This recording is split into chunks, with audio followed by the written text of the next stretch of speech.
భయపడుతుంది మనోహర్ని. దా మనం చాటుగా చూద్దాం రా, నువ్వు భయపడకు అని చెప్పి యాదమ్మ అంటుంది.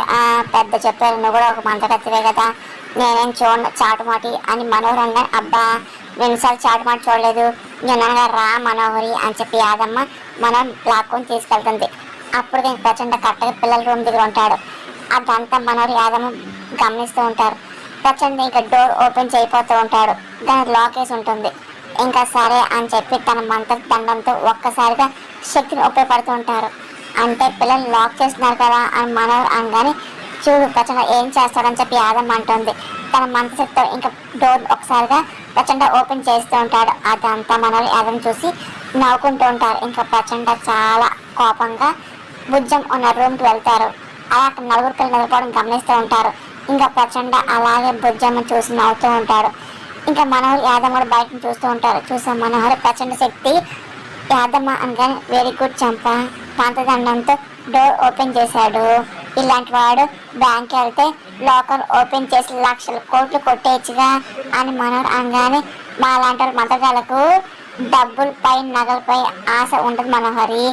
ఆత్మను దుశ్శక్తులను వశం చేసుకోవడం ప్రపంచాన్ని ఏలని ఉంటుంది అని యాదమ్ అన్న మాటలకి ఇంకా మనోహరి అలాగే చూసి నవ్వుతుండదు. ఇంకా ప్రచండ ఇంకా అలాగే పిల్లల గదిలోకి వెళ్తూ ఉంటాడు.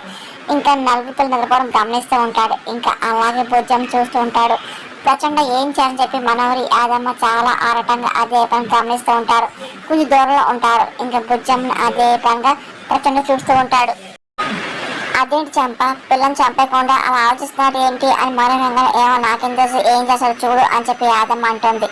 అప్పుడు ఇంకా ప్రచండ ఒకసారి తన మంత్ర దండాన్ని ఒకసారిగా అలాగే ప్రయోగిస్తూ ఉంటాడు. ఇంకా అందరూ ఇంకా గాఢంగా నిద్రపోతూ ఉంటారు. అదంతా ఇంకా మనోహరి యాదమ్మ బయట అంతా చూస్తూ ఉంటారు. ఇంకా ఆ తర్వాత తన శక్తితో ఒక్కసారిగా అందరు గాఢంగా వెళ్ళిపోయాక ప్రచండ అదే పనిగా చూసి నవ్వుతూ ఉంటాడు. ఇంకా మళ్ళీ తన శక్తిని ఉపయోగిస్తూ సిద్ధమవుతూ ఉంటాడు. ఇంకా భుజం ఒక్కసారిగా అలాగే చూస్తూ తను ఇంకా గాలు అలాగే తెలియలా చేస్తూ ఉంటాడు. అదంతా మనం చూసి సంతోషిస్తూ ఉంటారు. అప్పుడు ఇంకా ప్రచండ తన మనసుని ఇంకా బలంగా చేస్తూ ఉంటాడు. పెద్దగా శబ్దం వస్తుంది. ఏంటి శబ్దం వస్తుంది అని చెప్పి అమర్ అంటూ ఒకసారి తన గదిని లేచి బయటకు వస్తూ ఉంటాడు. అదంతా మనోహరి యాదమ్మ చూస్తూ ఉంటాడు. ఇదేంటి అమర్ వచ్చాడు అని చెప్పి టెన్షన్ పడి చూస్తూ ఉంటారు. అక్కడేమో ప్రచండ అదే పనిగా ఇంకా మంత్రాలు చదువుతూ ఉంటాడు. ప్రచండ తొందరగా పని పూచే అని చెప్పి మనోహరి అంటూ ఉంటుంది. నిద్ర లేచారు అని చెప్పి అంటూ ఉంటారు. కానీ ప్రచండ ఏం ఇచ్చకుండా అదే పనిగా తన మంత్రదండంతో తన శక్తిని అంతా కూడబెట్టుకుంటూ ఉంటాడు. అమ్మ ఇంకా అటు ఇటు చూస్తుంటాడు. ఒక్కసారిగా ఆరు ఫోటో ఒకసారి కింద పడి ఉంటుంది. ఇదేంటి ఫోటో పడిపోయింది అని చెప్పి ఇంకా తీసి అలాగే చూస్తూ ఉంటాడు. ఆ తర్వాత అమర్ ఇంకా ఫోటోని అక్కడే పెట్టి దండేస్తూ ఉంటాడు. ఇంకా ప్రచండ శక్తిని చూసి ఇంకా మనోహరి అలాగే యాదమ్మ సిద్ధపడుతుంటారు. ఇంకా గాల్లో లేపిన భుజం చూసి అదేం చంపకుండా అలా ఆగేటంటే మనోహరి అనగానే, ఆ పిల్లని చంప చాలా సులభం, ఆ పిల్ల చేస్తే గాల్లో ఉన్న అరుంధతి ఆత్మ ఇంకొకరు ప్రవేశిస్తుంది, ఎంతకే ముందు అరుంధతి ఆత్మని ఆ పిల్లని లాగేయాలి అని చెప్పి యాదమ్ అనగానే అవునని చెప్పి మనోహర్ అంటూ ఉంటుంది. ఆత్మ వసపరుచుకొని ఆ తర్వాత పిల్లని చంపేస్తాడు అని చెప్పి యాదమ్ చెప్తూ ఉంటుంది. ఇంకా మనోహరి అలా చూస్తుంది. ఇంకా గాల్లో ఉన్న భుజాన్ని మళ్ళీ తన మంత్రదండంతో ఒక్కసారిగా మళ్ళీ శక్తి మీద కూడబడుతూ ఉంటాడు. పెద్ద గాళ్ళు అలాగే వీస్తూ ఉంటాయి. అమ్మ ఇంకా మొత్తం ఇల్లంతా చూస్తూ ఉంటాడు. ఇదేంటి పెద్ద గాల్లో వస్తుంది చెప్పేసి ఇంకా వెళ్ళి విండోస్ వేస్తూ ఉంటాడు. మనోహర్ ఇంకా అలాగే అమ్మను గమనిస్తూ ఉంటుంది. ఇంకా అమర్ ఒకదాని తర్వాత అన్ని ఇంకా డోర్లు అన్ని క్లోజ్ చేస్తూ ఉంటాడు. ఇంకా ప్రచండ మాత్రం తన మంత్రశక్తిని ఇంకా పవర్ఫుల్ చేయాలి. ఇంకా భుజంలో ఉన్న ఆరు ఆత్మ బయటలాగా ప్రయత్నం చేస్తూ ఉంటాడు. ఇంకా అమర్కి ఏదో డౌట్ వస్తుంది, ఏంటి ఇలా శబ్దాలు వస్తున్నాయని అనుకుంటూ అప్పుడే ఇంకా అటు ఇటు చూస్తూ ఉంటాడు. అమ్మ రావడం చూసి అమర్ ఒకసారి చంప అని మనోహరి అంటూ ఇద్దరు పక్కెళ్ళిపోతూ ఉంటారు. ఇంకా ప్రచండ తన మంత్రశక్తితో ఒకసారిగా డోర్ క్లోజ్ చేస్తూ ఉంటాడు. మళ్ళీ మంత్రాలు చదువుతూ ఉంటాడు. అమర్ అప్పుడే ఇంక పిల్లల రూమ్ రావడం సిద్ధమవుతూ ఉంటాడు. ప్రచండ ఇంకా అదే పనిగా నాస్టాగా మంత్రాలు చదువుతూ ఉంటాడు. ఇంకా బుద్ధం ప్రయాణం చేస్తూ ఉంటాడు. అమ్మకి ఒకసారి డోర్ శబ్దం వస్తుంది, ఏంటని చెప్పి అని లోపలికి వస్తూ ఉంటాడు. ఇంకా మనోహరి యాదమ్మ భయపడుతూ ఉంటారు. ఇంక ఎప్పుడైతే అమర్ లోపల రాబోతుంటాడో ఇంకా ఏం తినట్టు ఇంక ఇద్దరు ప్రశాంతంగా యాక్ట్ చేస్తూ ఉంటారు. అమర్ అంతా గమనిస్తూ ఉంటాడు. మళ్ళీ ఇంకా డోర్ వేసేసి ఇంకా బయటకు వచ్చేస్తూ ఉంటాడు. ఇంకా మళ్ళీ అన్ని గదులు అలాగే చూస్తూ ఉంటాడు. భుజం మాత్రం అలాగే గాల్లో ఉండడం ఇంకా అలాగే చేసి ప్రచండ ఇంకా ఘోరంగా మంత్రాలు చదువుతూ ఉంటాడు. అమర్ వీడని అర్థమయ్యాక మళ్ళీ మనోహరి యాదమ్మ ఇంకా లేచి చూస్తూ ఉంటారు. ఒక్కసారిగా అమ్మాయి పిల్లల రూమ్కి వెళ్ళి చూస్తుంటారు. నలుగురు ప్రశాంత్ నిద్రపోవడం గమనిస్తూ ఉంటారు. ఇంకా మన మాట గుర్తెచ్చుకుంటూ ఉంటారు. ఈ పిల్లలు అనాథ పిల్లలు అని మన మాట గుర్తొచ్చి బాధపడుతూ ఉంటారు. ఇంకా అలా చూసుకుమిపోతూ ఉంటారు. గతం మర్చిపోయిన నేను మిమ్మల్ని గుర్తులు పట్టలేకపోయాను, క్షమించిన పిల్లలు అని చెప్పి ఇంకా అమ్మ చాలా ఫీల్ అవుతూ ఉంటారు. మీ కన్న తండ్రిని సార్ అంటూ పిలిచారు కదా అని చెప్పి చాలా బాధపడుతూ పిల్లల్ని చూసుకుంటూ ఉంటాడు. మీ మనసు ఎంత బాధపడి ఉంటుందో అని చెప్పి ఇంకా చాలా బాధపడుతూ ఉంటాడు. మీ అమ్మ చనిపోయి నేను గతం మర్చిపోయాను, మీరు ఎంత వేదన పడి ఉంటారో నాకు అర్థమవుతుంది అని చెప్పి ఇంకా అమ్మ బాధపడి పిల్లల్ని చూసుకుంటూ ఉంటాడు. నాకు మీ గురించి గుర్తు వచ్చింది, మిమ్మల్ని బాగా చూసుకుంటాను అని చెప్పేసి ఇంకా పిల్లల్ని అలాగే చూసుకుంటూ ఉంటాడు. ఇంకా తన భుజం దగ్గరికి వెళ్ళి మిగిలిన ముద్దు పెడుతూ ఉంటాడు. ఇంకా అలాగే పిల్లల్ని చూస్తూ ఉంటాడు. ఇంకా నలుగురు పిల్లల్ని చూసుకుంటూ ఉంటాడు. ఇంకా తన చేతితో నలుగురు పిల్లల్ని తన మీద తట్టుతూ ఉంటాడు. ఇంకా అలాగే చూసుకొని ఇంకా బాధపడుతూ ఉంటాడు. ఇంకా కథ మర్చిపోవడం వల్ల మీరు ఇలా ఉన్నారు అని చెప్పి అనుకుంటూ ఫీల్ అవుతూ ఉంటాడు.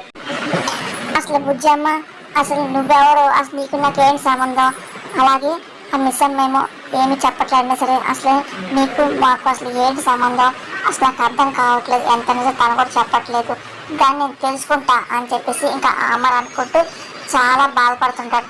బతికిపోయాం కదా మన ఊరు, లేకపోతే మనం కొంచెం ఉంటే దొరికిపోయేవాళ్ళం అని చెప్పేసి యాదమ్మ అనుకుంటూ మనం చూస్తుంటది. అలాగే అమ్మను ఏంటో చెప్పేసి ఇద్దరు కలిసి గమనిస్తూ ఉంటారు. అమ్మని పిల్లల రూమ్లో చూస్తూ ఉంటారు. నాకు అంతా గుర్తొస్తుంది కానీ నీ గురించి మిస్సం గురించి ఎందుకు గుర్తు రావట్లేదు బుజ్జమ్మ, అసలు మీరు నాకేమవుతారు అని చెప్పేసి ఆమె అనుకుంటూ బుజ్జమ్మ చూస్తుంటారు. నీ గురించి ఆడుతుంటే మిస్సమ్మ అసలు ఏం చెప్పట్లేదే, తన గురించి కూడా ఏం చెప్పట్లేదే, నేను తెలుసుకుంటానులే అని చెప్పి ఆమె అనుకుంటూ ఉంటాడు. అసలు ప్రజెంట్ సంగతి ఏంటో అని చెప్పేసి మనం అనుకుంటూ ఉంటుంది. కానీ టచ్ పడుతూ ఉంటారు. కానీ ఇంకా అమర్ గదిలో ఉన్న గమనిస్తూ ఉంటారు. కానీ అమర్ మాత్రం పదే పదే ఇంకా పిల్లల్ని అలాగే చూసుకుంటూ ఉంటాడు. అదంతా బయట నుండి మనోడు యాదవ్ గమనించిన భయపడుతూ ఉంటారు. ఇదేంటి అంటే ప్రచండ ఎక్కడ అని చెప్పి మనోడు భయపడిపోతూ ఉంటారు. ఇంకా యాదవ్ గమనిస్తూ ఉంటుంది. అదిగో ప్రచండ చాటుగా ఉన్నాడులే అని చెప్పేసి యాదంగా అమ్మో ప్రచండ దూరికేరనుకో పిల్లల రూమ్లో ఏంటి అని చెప్పేసి అమ్మ డౌట్ వస్తుందేమో అని చెప్పి అమ్మ బయటపోతూ ఉంటుంది. ఇప్పుడు ఎలా మనవాడి అని చెప్పి యాదవ్ అనుకుంటుంటుంది. ఇంకా అమ్మ ఇంకా బయట రాబోతూ ఉంటాడు. ఇంకా అప్పుడు మళ్ళీ డౌట్ వచ్చి మళ్ళీ తిరిగి చూస్తూ ఉంటాడు. ఇంకా పిల్లలకి బెడ్షీట్ కప్పుతూ ఉంటాడు. ఇంకా యాదమ్మ మన పక్క వెళ్ళిపోతూ ఉంటారు. ఇంకా ప్రచండ అంతా గమనిస్తుంటాడు. ఒక్కసారిగా అమ్మ చూడడానికి ప్రచండ ఒకసారిగా కట్టడం బయట రాబోతుంటాడు. అక్కడ ఫ్లవర్ వాస్ చేతి తగిలి కింద పడిపోతుంది. ఇంకా శబ్దం వస్తుంది. మళ్ళీ ప్రచండ దాక్కుంటాడు. అమ్మ ఇంకా డౌట్ వచ్చి అంతా చూస్తూ ఉంటాడు. ఇదేంటి అని చెప్పి అమర్ వెళ్ళిపోతూ ఉంటాడు. ఇంకా మనోడు కంగారుగా చెప్పి నువ్వు కిందకి వెళ్ళి పవర్ ఆన్ చేసే అని చెప్పి యాదమ్మ సరే అని చెప్పి యాదవ్ కంగారు వెళ్ళి మెయిన్గా ఆఫ్ చేసేస్తుంది. ఇంకా అమర్ ఎప్పుడైతే పచ్చని తిరిగి వెళ్ళిపోతుంటాడు. పవర్ అయిపోతుంది. ఇదేంటి ఇప్పుడు పోయింది కరెంట్ అని చెప్పి అమర్ అనుకుంటాడు. ఇంకా బాగా లేచి చూస్తుంది. ఇదేంటి ఇప్పుడు పోయింది అనుకుంటూ ఉంటారు. అమ్మాయి మంచి టైంలో పోయింది అని చెప్పి అనుకుంటూ ఉంటారు. ఇంకా బాగా కూడా బయటకు వస్తూ ఉంటుంది. ఇంకా అమర్ ఉన్నాడు లేడా అని చెప్పి మెల్లిగా చూస్తూ ఉంటాడు. ఇంకా చీకట్లో ఎవరికి ఏం కనపడదు. ఇంకా టెన్షన్ పడుతూ అటు ఇటు తిరుగుతూ ఉంటారు. అమ్మ కూడా అలా గమనిస్తుంటాడు. ప్రజెంట్ ఇదే మంచి అని చెప్పేసి ఇంకా గద్దం బయటకు వెళ్ళడం సిద్ధమవుతూ ఉంటాడు. ఇదేంటి వేరే ఇంట్లో పవర్ ఉందిగా మన ఇంట్లో పోయింది ఏంటి, ఒకవేళ ఏమన్నా ప్రాబ్లం అని చెప్పి వెళ్ళి బాగా చూస్తుంది. ప్రజెంట్ తెలిసి తప్పించుకుని ఉంటాడుగా అని చెప్పి యాదవ్ అనుకుంటే మెయిన్ ఆన్ చేస్తుంది. అప్పుడు ఇంకా బాగా చూసి యాదవ్ తప్పించుకుంటుంది. పిల్లలు ఇబ్బంది పడతారేమో అని చెప్పి బాగా అనుకుంటూ కంగారుగా లోపలికి వెళ్తూ ఉంటుంది. ఇంకా యాదవ్ అమ్మయ్య అని చెప్పి అనుకుంటూ మెల్లింగా లోపలికి వెళ్ళిపోతుంది. నాకు తెలిసి ప్రచండకి మనం దాచింది బాగా దొరికిందా ఇంకా అంతే సంగతులు అని చెప్పి యాదవ్ భయపడుతూ మెల్లింగా లోపలికి వస్తూ ఉంటుంది. బాగా ఒకసారిగా పిల్లల రూమ్ రాగా నాకు రామని ఉంటారు. అదేం సార్ ఎక్కడున్నారు నిద్రపోలేదని చెప్పి అనగానే అంటే శబ్దం వచ్చింది, అందుకే నా పిల్లల్ని చూద్దామని చెప్పి వచ్చాను. చూసే బాగా నా పిల్లలు ఎంత ముద్దుగా ఉన్నారో, అసలు నేను గతం మర్చిపోయాను, కానీ వాళ్ళ దగ్గర అని చెప్పి ఎంత తాపతిపోయి తండ్రి కూడా సార్ అని చెప్పి పిలిచారు కదా అని చెప్పి అమర్ ఫీల్ అవుతూ ఉంటాడు. అవును సార్ అంతా అక్క అని అనిపోయి బాగా మళ్ళీ ఆగిపోతుంది. కానీ అమ్మకి అర్థంగా అసలు బాగా ఏదో చెప్పలేకపోతుంది అనుకుంటూ చూస్తుంటారు. అంటే అరుంధతి మేడం అంత బాగా పెంచారు అని చెప్పి బాగా అంటూ ఉంటుంది. వాళ్ళు నా పిల్లలు మరి బుజ్జమ్మ ఎవరో అని చెప్పి అమర్ అడుగుతూ ఉంటాడు. ఆ మాటలు విన్నాక బాగా బాధపడుతూ ఉంటుంది. తను కూడా మీ కూతురు సార్ అని చెప్పేసి బాగా అనుకుంటు కానీ ఏం మాట్లాడదు. వీళ్ళంతా గుర్తొస్తున్నారు, ఎంత ట్రై చేసినా బుజ్జమ్మ నాకు గుర్తు రావట్లేదు. అమర్ అంగన్ వద్దు సార్ బలవంతంగా ఏం గుర్తెచ్చుకోవద్దు, అది చాలా ప్రపంచం డాక్టర్ చెప్పారు కదా అని చెప్పి బాగి అంగన్ బుజ్జంకి నాకు నీకు ఏ దగ్గర సంబంధం ఉందని నాకు అనిపిస్తుంది, అదేంటో నాకు తెలియాలి బాగి అని అమర్ అనగానే మెల్లగా తెలుసా సార్ అప్పుడు దా ఓపి పట్టండి అని చెప్పి బాగా నచ్చెప్తుంది. కానీ అమర్ మాత్రం పదే పదే పిల్లలు చూసుకుంటూ ఉంటాడు. అలాగే బుజ్జం కూడా చూస్తూ ఉంటాడు. ఇంకా దగ్గరికి వెళ్ళి ఒకసారి ముద్దు పెడుతూ ఉంటాడు. ఇంకా బాగి అలా చూస్తుంది. ఈ చిన్న పాప అనాథ అంటే నాకు నమ్మబుద్ధి కావట్లేదు, తను ఎవరు సరే నా కూతురు లాంటిదే అని చెప్పి నా నలుగురు పిల్లలతో సమానంగా తన్ని నేను చూస్తాను అని చెప్పేసి ఇంకా అమర్ అంటూ ఉంటాడు. ఆ మాటలు ఇంకా బాగా సంతోషపడుతుంది. లేట్ అయింది పడుకోండి అని చెప్పేసి బాగా ఈరోజు పిల్లల దగ్గర పడుకుంటా అని చెప్పేసి అమర్ అన్న ఎందుకు సకా నేను పడుకుంటా అని బాగి అన్న లేదు నా పిల్లలతో ఉండాలి నువ్వు వెళ్ళి బాగి అని చెప్పి అమర్ అనగానే సరే అని చెప్పి ఇంకా బాగి అంటూ ఉంటుంది.